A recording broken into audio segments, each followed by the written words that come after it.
ঐক্যের কোনো বিকল্প নাই। গত 50 বছর তো দেখেছি এই ডিসইউনিটি, অনৈক্য, বিভেদ, বিচ্ছিন্নতা আমাদেরকে কোথায় নিয়ে গিয়েছে। আমাদের বর্তমান নেতা ডক্টর ইউনূস, উনি সব রাজনৈতিক নেতৃবৃন্দদেরকে ডেকেছেন একটা ইস্যুকে কেন্দ্র করে। তার মানে গোটা বাংলাদেশ এক হয়ে গিয়েছে। আমরা সবাই উদ্বেলিত হয়েছে, উচ্ছ্বসিত হয়েছে, ঠিক কিনা বলেন? রাজনৈতিক নেতাদেরকে ডেকেছেন উনি, আমরা এক হয়েছে। এরপরে ধর্মীয় অঙ্গনের যে লিডাররা, বিভিন্ন ধর্মের, শুধু মুসলিম না, সবাইকে ডেকেছেন, আমরা ঐক্যবদ্ধ হয়েছি। এটাকে বলে ন্যাশনাল ইউনিটি, জাতীয় ঐক্য। যে কোনো ধরনের কনস্পাইরেসি, ষড়যন্ত্র, আধিপত্যবাদ মোকাবেলায় জাতীয় ঐক্যের চেয়ে মোক্ষম হাতিয়ার আর নাই। আমাদের একটা প্রতিবেশী দেশ আছে, আমরা আমাদের দেশ নিয়ে যত ভাবি তারা তার চেয়ে বেশি ভাবে। কথা বুঝতেছেন না? আরো ভেঙে বলতে হবে। আমরা আমাদের দেশ নিয়ে যত উদ্বিগ্ন, এদের আরো টেনশন বেশি। বলেন, আমাদের দেশে শান্তি আছে না নাই? আমরা হিন্দু মুসলিমে কখনো দাঙ্গা লাগে? আসতে বলেন, কেন লাগে? ওদের পূজা পর্বণে আমাদের মাদ্রাসার ছেলেরা যে পাহারা দেয়, চিল্লায় বলেন ঠিক কিনা? আমাদের তাফসির মাহফিলের সময় ওরা ডিস্টার্ব করেন, ঢোল বাজায় না।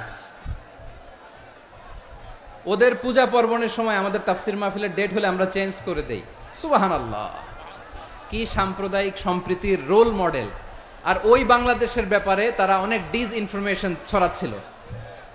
ভারতের অনেকগুলো গণমাধ্যম, আমি জেনারেলাইজ করব না, আমাদের প্রতিবেশী দেশের সব গণমাধ্যমকে আমি দোষ দিতে চাই না, অনেকগুলো গণমাধ্যম তারা ডিসইনফরমেশন শেয়ার করেছে। ডিসইনফরমেশন আর মিস ইনফরমেশনের পার্থক্য আছে। মিস ইনফরমেশন না জেনে ভুল বুঝে একটা মিথ্যা বা ভুল তথ্য ছড়িয়ে দেয়া, এটার ক্ষমা আছে, এটার কি আছে? আর ডিসইনফরমেশন মানে ইচ্ছা করে, প্ল্যান করে, ম্যাপ করে, ছক এঁকে মিথ্যা, গুজব, রটনা সোশ্যাল মিডিয়ায় ছড়ানো, এটার ক্ষমা আছে?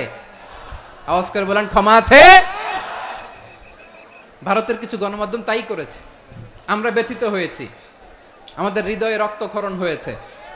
আমাদের প্রতিবেশী দেশকে বলতে চাই, আমাদের দেশ নিয়ে আপনাদের ভাবার দরকার নাই। নিজের চরকায় তেল দেন, নিজের দেশ নিয়ে ভাবেন। গত মাসের ভয়েস অফ আমেরিকার রিপোর্ট, বাংলাদেশে সংখ্যালঘু জনগোষ্ঠী আগের চেয়ে বেশি নিরাপত্তা পাচ্ছে। Report voice of America, Muslim report নাকি? মুসলিম জরিপ, ভয়েস অফ আমেরিকা। কথা বুঝে নাই বোধহয়। ভয়েস অফ আমেরিকা কি আমাদের রিপোর্ট? না, ভয়েস অফ আমেরিকার জরিপ, বাংলাদেশের সংখ্যালঘু জনগোষ্ঠী আগের চেয়ে ভালো নিরাপত্তা পাচ্ছে। শুধু এখানেই শেষ না, মাইক্রোসফটের একটা জরিপ শোনাই আপনাদেরকে। তারা সারা পৃথিবীতে গুজব, ভুয়া আর মিথ্যা নিউজ ছড়ানোতে কোন দেশ সেরা একটা রিপোর্ট করেছে। এর মধ্যে 1 নম্বরে এসেছে ভারতের নাম। মাইক্রোসফট তো মুসলমানরা চালায় না? কথা বোঝে নাই বোধহয়।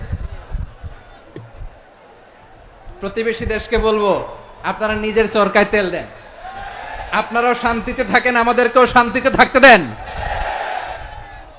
সব চেঞ্জ করা যায়, প্রতিবেশী চেঞ্জ করা যায় না। আমাদের ল্যান্ড তাদের ল্যান্ড, পাশাপাশি। আমরা চাই তারাও সুখে থাক, আমরাও সুখে থাকি, ঠিক কিনা? কিন্তু প্রতিবেশী হলে বন্ধুত্বপূর্ণ আচরণ করতে হয়। প্রতিবেশী যদি বন্ধু না হয়ে প্রভু হতে চায়, এরকম দানব প্রতিবেশী কেউ চায় না। ভারত যদি বন্ধুত্ব উপহার দেয়, আমরাও বন্ধুত্ব দিব, কি বলেন? তারা যদি বন্ধু সুলভ আচরণ করে, আমরাও বন্ধুত্ব উপহার দেব। কারণ আমাদের পররাষ্ট্র নীতি হচ্ছে সবার সাথে বন্ধুত্ব, কারো সাথে বৈরিতা নয়। আলহামদুলিল্লাহ বলেন, কত চমৎকার পলিসি আমাদের। আমরা নির্বিবাদী, আমরা বাংলাদেশিরা শান্তিকামী। We are proud of that. এজন্য আমরা গর্ববোধ করি। আমাদের পররাষ্ট্র নীতি সবার সাথে বন্ধুত্ব, কারোর সাথে শত্রুতা নয়। তাই প্রতিবেশী দেশকে বলবো, আমার ভাইয়েরা, আপনারাও আমাদের ভাই, বন্ধুত্ব দিলে বন্ধুত্ব পাবেন। বন্ধুত্ব ইজ ওয়েলকাম, দাদাগিরি নয়। বন্ধুত্ব ওয়েলকাম, দাদাগিরি নয়। Loud and clear. ভারত যদি বন্ধুত্ব দেখায়, বন্ধুত্ব পাবে। কিন্তু ভারত যদি বাংলাদেশে আধিপত্যবাদ বিস্তার করতে চায়, বাংলাদেশের 18 কোটি জনগণ সেটা রুখে দেবে। ভারত যদি গৌর গোবিন্দের ভূমিকায় নামতে চায়, দেশের 18 কোটি মুসলমান শাহজালালের ভূমিকায় নামবে।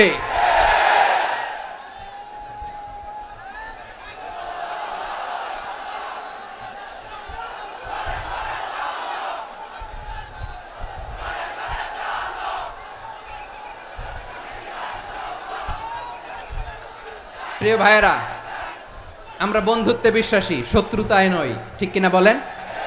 আল্লাহ আমাদেরকে বোঝার তৌফিক দান করুক। তাহলে এই যে তারা বলেছে এদেশে সংখ্যালঘুরা কষ্টে আছে, দুঃখে আছে, এটা কি ঠিক? বলেন, এটা কি ঠিক?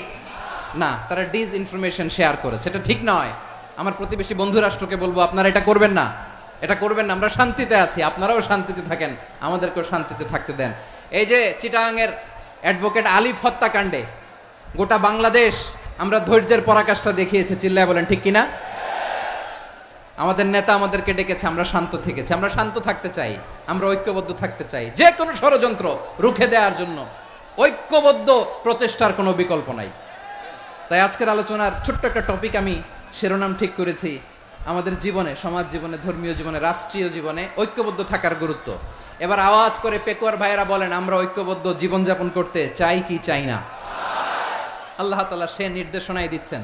আল্লাহ তাআলা ইরশাদ করছেন, ওয়া'তাসিমু বিহাবলিল্লাহি জামিআন ওয়া লা তাফাররাকু ওয়াযকুরু নি'মাতাল্লাহি আলাইকুম إذ كنتم أعداء فألف بين قلوبكم فأصبحتم بنعمته إخوانا وكنتم على شفا حفرة من النار فأنقذكم منها كذلك يبين الله لكم آياته لعلكم تهتدون الله أكبر পড়েন।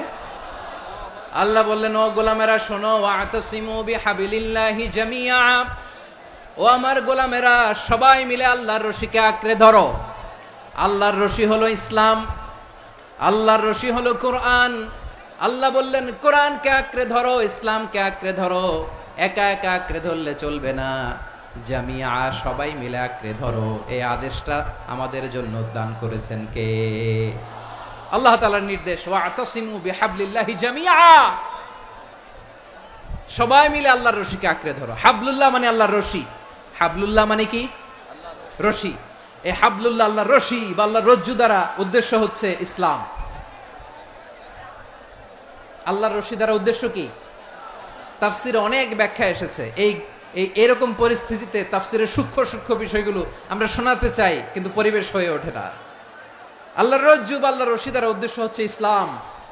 আল্লাহর রজ্জু বা আল্লাহর রশি দ্বারা উদ্দেশ্য হচ্ছে কোরআন, কারণ কোরআন আমাদেরকে ঐক্যবদ্ধ করে, ইসলাম আমাদেরকে ঐক্যবদ্ধ করে। চিল্লায় বলেন ঠিক কিনা? তাহলে আমাদেরকে ঐক্যবদ্ধ জীবন যাপন করতে হবে প্রিয় ভাইরা। ইসলাম আমাদেরকে ঐক্যবদ্ধ করে। ইসলাম আমাদেরকে কি করে?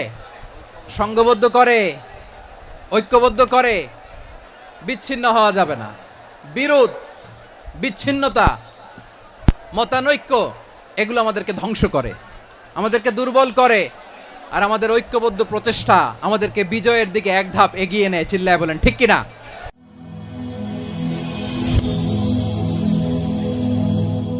Rose TV 24. Enjoy by listening to the Holy Quran.